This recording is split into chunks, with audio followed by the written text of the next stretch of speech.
नौवा अध्याय। युधिष्ठिर आदि का भीष्म जी के पास जाना और भगवान श्री कृष्ण की स्तुति करते हुए भीष्म जी का प्राण त्याग करना। सूत जी कहते हैं, इस प्रकार राजा युधिष्ठिर प्रजाद्रोह से भयभीत हो गए और सब धर्मों का ज्ञान प्राप्त करने की इच्छा से उन्होंने कुरुक्षेत्र की यात्रा की, जहां भीष्म पितामह सरसज्जा में पड़े हुए थे। शौनकादि ऋषियों, उस समय उन सब भाइयों ने स्वर्ण जटित रथों पर, जिनमें अच्छे अच्छे घोड़े जुते हुए थे, सवार होकर अपने भाई युधिष्ठिर का अनुगमन किए। उनके साथ व्यास, धौम्य आदि ब्राह्मण भी थे। शौनक जी अर्जुन के साथ भगवान कृष्ण भी रथ पर चढ़कर चले। उन सब भाइयों के साथ महाराजा युधिष्ठिर की ऐसी शोभा हुई मानो यक्षों से घिरे हुए स्वयं कुबेर ही जा रहे हो। अपने अनुचरों और भगवान श्री कृष्ण के साथ वहां जाकर पांडवों ने देखा कि भीष्म पितामह स्वर्ग से गिरे हुए देवता के समान पृथ्वी पर पड़े हुए हैं। उन लोगों ने उन्हें प्रणाम किया। शौनक जी, उसी समय भरतवंशियों के गौरव स्वरूप भीष्म पितामह को देखने के लिए सभी ब्रह्मर्षि, देवर्षि और राजर्षि वहां आए। पर्वत, नारद, धौम्य, भगवान व्यास, बृहदक्ष, भारद्वाज के शिष्य, भारद्वाज और शिष्यों के साथ परशुराम जी, वशिष्ठ, इंद्रप्रमद, कृत, गृत्समद, असित, साक्षीवान, गौतम, अत्रि, विश्वामित्र, सुदर्शन और तथा सुखदेव भी वहां शुद्ध हृदय महात्मागण एवं शिष्यों सहित कश्यप, अंगिरा, पुत्र बृहस्पति आदि मुनिवर वहां भी पधारे। भीष्म पितामह धर्म को और देश काल के विभाग को, कहाँ किस समय क्या करना चाहिए, इस बात को जानते थे। उन्होंने बड़े भागी ऋषियों को सम्मिलित हुए देखकर उनका यथायोग्य सत्कार किए। वे भगवान श्री कृष्ण का भी प्रभाव जानते थे, अतः उन्होंने अपनी लीला से मनुष्य का वेश धारण करके वहां बैठे हुए हैं तथा जितने बाकी समस्त ऋषियों तथा जगदीश्वर के रूप में भगवान कृष्ण को हृदय में विराजमान भगवान कृष्ण के बाहर की और भीतर की दोनों की भगवान भीष्म ने, महात्मा भीष्म ने उनकी पूजा की है। क्योंकि भीष्म जी सारे रहस्य को जानते थे। पांडव बड़े विनय और प्रेम के साथ भीष्म पितामह के पास बैठे। उन्हें देखकर भीष्म पितामह की आंखें प्रेम के आंसुओं से भर गई। उन्होंने कहा, धर्मपुत्र, हाय हाय, ये बड़े कष्ट और अन्याय की बात है कि तुम लोगों को ब्राह्मण धर्म और भगवान के आश्रित रहने पर भी इतने कष्ट के साथ जीना पड़ा, जिसके तुम कदापि योग्य नहीं थे। अतिरथी अतिरथी पांडु की मृत्यु के समय भी तुम्हारी अवस्था बहुत छोटी थी। उन दिनों तुम लोगों के लिए कुंती रानी को और साथ साथ तुम्हें भी बार बार बहुत से कष्ट झेलने पड़े। जिस प्रकार बादल वायु के वश में रहते हैं, वैसे ही लोकपालों सहित सारा संसार काल भगवान के अधीन है। समस्त संसार काल भगवान के अधीन है। मैं समझता हूँ कि तुम लोगों के जीवन में ये जो अप्रिय घटनाएं घटित हुई है, वे सब उन्हीं की लीला है।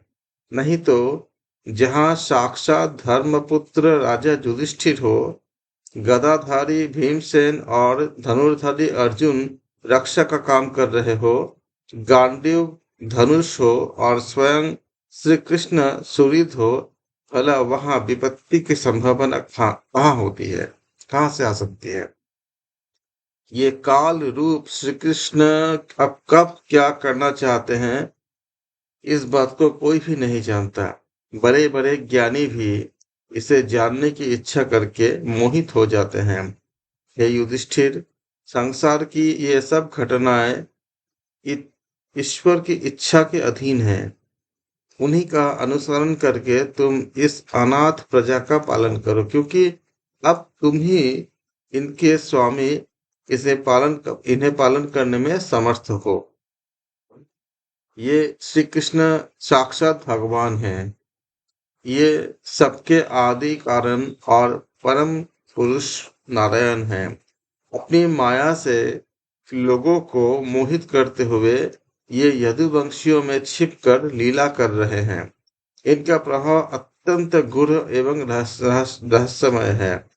युधिष्ठिर, उसे भगवान शंकर, देवर्षि नारद और स्वयं भगवान कपिल ही जानते हैं, जिन्हें तुम अपना ममेरा भाई, प्रिय मित्र और सबसे बड़ा हितैषी मानते हो।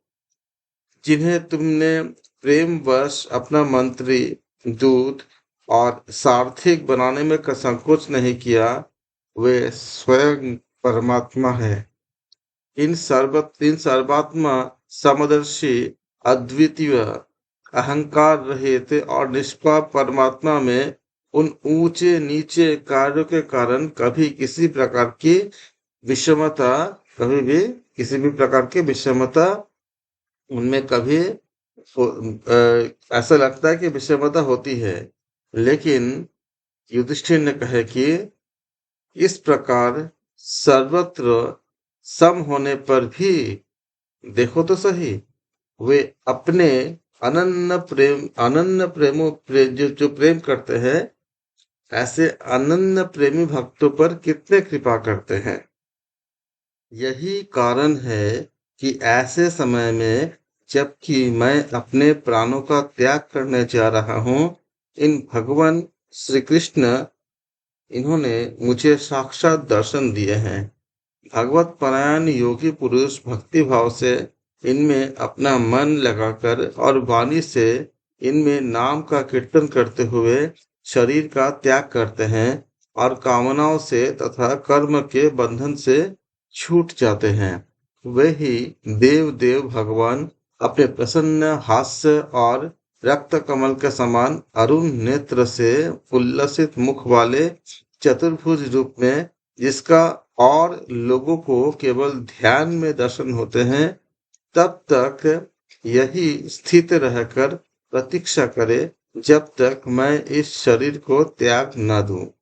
तब सूत जी कहते हैं, युधिष्ठिर ने उनकी यह बात सुनकर शरशय्या पर सोए हुए भीष्म पितामह से बहुत से ऋषियों के सामने ही नाना प्रकार के धर्मों के संबंध में अनेकों रहस्य पूछे।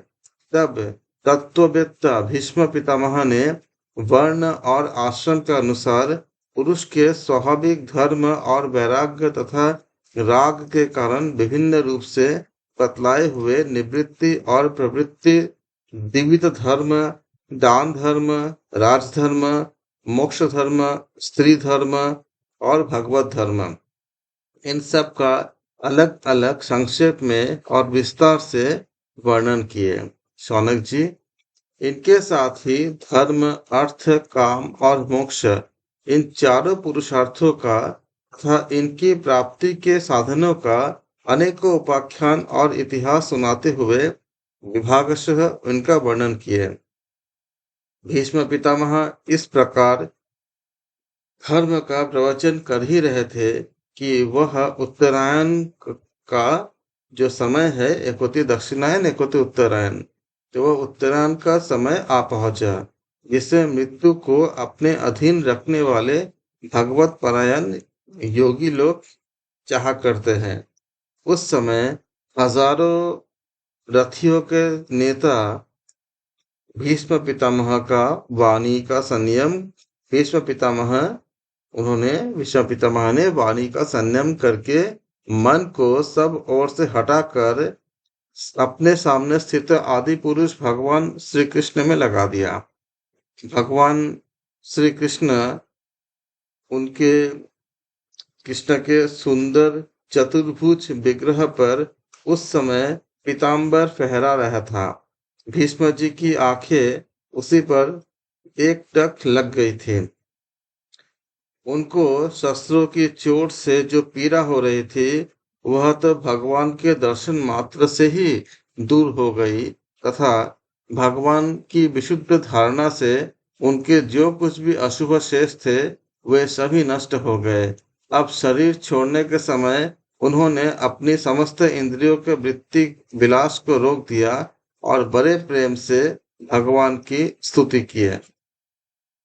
भीष्म जी कहे कि अब मृत्यु के समय मैं अपनी यह बुद्धि, जो अनेक प्रकार के साधनों का अनुष्ठान करने से अत्यंत शुद्ध एवं काम रहित हो गई है, यदुवंश शिरोमणि अनंत भगवान श्री कृष्ण के चरणों में समर्पित करता हूँ, जो सदा सर्वदा अपने आनंदमय स्वरूप में स्थित रहते हुए, जब वो स्थित रहते थे तो स्थित रहते हुए ही कभी विहार करने कभी विहार करने की लीला करने की इच्छा से प्रकृति को स्वीकार कर लेते हैं, जिससे यह सृष्टि परंपरा चलती है। जिनका शरीर त्रिभुवन सुंदर एवं श्याम कमाल के समान सांवला है, जिस पर सूर्य रश्मियों के समान श्रेष्ठ पीतांबर लहराता है और कमल सदृश मुख पर घुंघराली अलके लटकती है, उन अर्जुन सखा श्री कृष्ण मेरे निष्कपट प्रीति हो। उन अर्जुन सखा श्री कृष्ण में मेरा निष्कपट प्रीति हो, ऐसा भीष्म पितामह ने आग्रह किया। मुझे युद्ध के समय की उनकी वह विलक्षण छवि याद है। उनके मुख पर लहराते हुए घुंघराले बाल घोड़ों की टाप और धूल से मटमैले हो गए थे और पसीने की छोटी छोटी बूंदें शोभायमान हो रही थी। मैं अपने तीखे बालों से उनकी त्वचा को बींध रहा था और उन सुंदर कवच मंडित भगवान श्री कृष्ण के प्रति मेरा शरीर, अंतःकरण और आत्मा समर्पित हो जाए। अपने मित्र अर्जुन की ये बात सुनकर जो तुरंत ही पांडव सेना और कौरव सेना के बीच में अपना रथ ले आए और वहां स्थित होकर जिन्होंने अपनी दृष्टि से ही शत्रु पक्ष के सैनिकों की आयु छीन ली, उन पार्थ सखा भगवान श्री कृष्ण में मेरे परम प्रीति हो। अर्जुन ने जब दूर से कौरवों की सेना के मुखिया हम लोगों को देखा, तब पाप समझकर वह अपने सजनों के वध से विमुख हो गए। उस समय जिन्होंने गीता रूप आत्मविद्या का उपदेश करके उसके सामयिक अज्ञान का नाश कर दिया, उन परम पुरुष भगवान श्री कृष्ण के चरणों में मेरे प्रीति बने रहे। मैं प्रतिज्ञा कर ली थी कि मैं श्री कृष्ण को शस्त्र ग्रहण कराकर छोड़ूंगा। उसे सत्य एवं ऊंची करने के लिए उन्होंने अपने शस्त्र ग्रहण न करने की प्रतिज्ञा तोड़ दी। उस समय वे रथ से कूद पड़े और सिंह जैसे हाथी को मारने के लिए उस पर टूट पड़ता है, वैसे ही रथ का पहिया लेकर मुझ पर झपट पड़े। उस समय वे इतने वेग से दौड़े कि कंधे का दुपट्टा गिर गया और पृथ्वी कांपने लगी। कुछ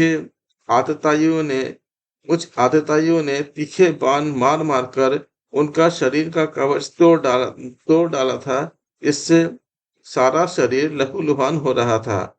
अर्जुन के रोकने पर भी वे बलपूर्वक मुझे मारने के लिए मेरे ओर दौड़े आ रहे थे। वे ही भगवान श्री कृष्ण जो ऐसा करते हुए भी मेरे प्रति अनुग्रह और भक्त वत्सलता से परिपूर्ण थे, मेरे एकमात्र गति हो, आश्रय हो।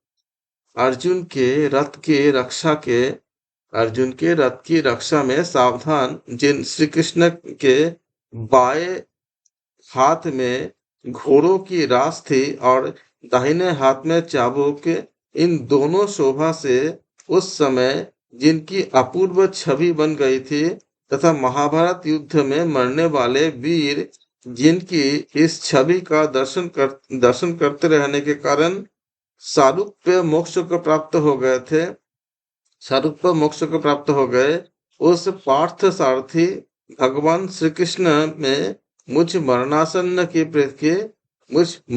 की परम प्रीति हो, जिनकी लटकीली सुंदर चाल, हाव भाव युक्त चेष्टाएं, मधुर मुस्कान और प्रेम भरी चितवन से अत्यंत सम्मानित रासलीला में उनके अंतर्ध्यान हो जाने पर प्रेमोन्माद से मतवाली होकर जिनकी लीलाओं का अनुकरण करके तन्मय हो गई थी, उन्हीं भगवान श्री कृष्ण में मेरा परम प्रेम हो। जिस समय युधिष्ठिर का राजसूय यज्ञ हो रहा था, मुनियों और बड़े बड़े राजाओं से भरी हुई सभा में सबसे पहले सबकी ओर से इन्हीं सबके दर्शनीय भगवान श्री कृष्ण मेरे आंखों के सामने पूजा हुई थी, वे ही सबके आत्मा प्रभु आज इस मृत्यु के समय मेरे सामने खड़े हैं। जैसे एक ही सूर्य अनेक आंखों से अनेक रूप में दिखते हैं, वैसे ही अजन्मा भगवान श्री कृष्ण अपने ही द्वारा रचित अनेक शरीरधारियों के हृदय में अनेक रूप में जान पड़ते हैं। वास्तव में वे एक और सबके हृदय में विराजमान है। उन्हीं इन भगवान श्री कृष्ण को मैं भेद भ्रम से रहित होकर प्राप्त हो गया हूँ। सूत जी कहते हैं, इस प्रकार भीष्म पितामह ने मन, वाणी और दृष्टि की वृत्तियों से आत्मस्वरूप भगवान श्री कृष्ण में अपने आप को लीन कर दिए। उनके प्राण वही विलीन हो गए और वे शांत हो गए। अंत में अनंत ब्रह्म में लीन जानकर सब लोग वैसे ही चुप हो गए, जैसे दिन के बीत जाने पर पक्षियों का कलरव शांत हो जाता है। उस समय देवता और मनुष्य नगारे बजाने लगे। साधु स्वभाव के राजा उनकी प्रशंसा करने लगे और आकाश से पुष्पों की वर्षा होने लगी। शौनक जी, युधिष्ठिर ने उनके मृत शरीर की अंत्येष्टि क्रिया कराई और कुछ समय के लिए शोकमग्न हो गए। उस समय मुनियों ने बड़े आनंद से भगवान श्री कृष्ण उनके रहस्यमय नाम लेकर स्तुति की। इसके पश्चात अपने हृदय को श्री कृष्ण में बनाकर वे अपने अपने आश्रम को लौट गए। तदनंतर भगवान श्री कृष्ण के साथ युधिष्ठिर हस्तिनापुर चले गए और उन्होंने वहां अपने चाचा धृतराष्ट्र तथा तपस्विनी गांधारी को ढाढ़स बधाए। फिर धृतराष्ट्र की आज्ञा और भगवान श्री कृष्ण की अनुमति से समर्थ राजा युधिष्ठिर अपने वंश परंपरागत साम्राज्य का धर्म पूर्वक शासन करने लगे। इस प्रकार 9वां अध्याय समाप्त होती है भागवत पुराण के प्रथम स्कंद के। कल हम अध्ययन करेंगे 10वां अध्याय। आप सबके अंदर जो परमात्मा है, मैं उनको प्रणाम करता हूँ। आप सबका धन्यवाद। अगर आपको कोई भी जिज्ञासा हो तो आप कमेंट सेक्शन में आप कमेंट कर सकते हैं। हम कोशिश करेंगे आपके सारे जिज्ञासाओं का, सारे प्रश्नों का उत्तर देने के लिए। आप सबका बहुत बहुत धन्यवाद।